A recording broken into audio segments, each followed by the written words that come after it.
Good morning everyone! Ayan guys, meron po tayong lakad ngayong araw na to. Tayo po ay mamumundukan sa sinasabi nilang Slendy Cliff. So yan guys, ang weather condition ngayon ay mainit. Kaya ang suot ko lamang ay ang vest na medyo makapal. At nagpants ako para maging komportable tayo sa pag-akyat ng bundok. Yan guys, so sa suot natin yan, hindi na tayo maiinitan. At nagsuot nga ako ng shoes na pang hiking para continuous lang ang ating pag-akyat sa bundok.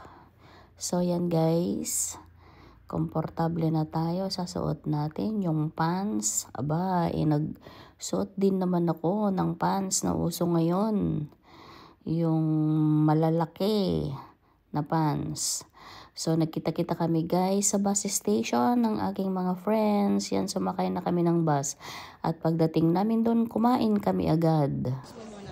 Turuan mo, paano kumain na hindi matatanggal ang lipstick? Hindi na, anong lipstick? Paano kumain ng ano? O, ikaw, gayahin mo. Bunga nga, buka mo. Uy, ang liit ng bibig ko. Ika nga mo. Kasi kumain ka nga ng ulo na malaki. Hindi kaya.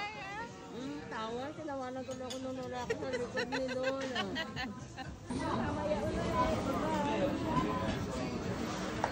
Thank you. Ang dami kong chips.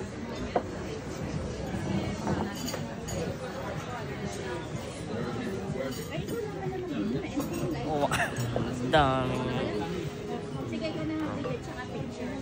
Sige nga. At yan guys, pagkatapos namin kumain, kami ay busog na. May energy na kami na umakyat sa bundok. Yung bundok na yan, nandyan sa likod namin, yan ang aming aakyatin papunta sa kabilang side. Yan, nakikita nyo yung parang letter Z sa likod ko, hagdan yan. Diyan kami mag-uumpisa, papunta doon sa bundok. At yan guys, nandyan kami sa Mediterranean Sea. Yan, aakyatin namin ang cliff na yan. At diyan na nga guys, nasa taas na kami ng cliff at pumunta kami sa kabilang side. Wow, napakaganda ang Mediterranean Sea.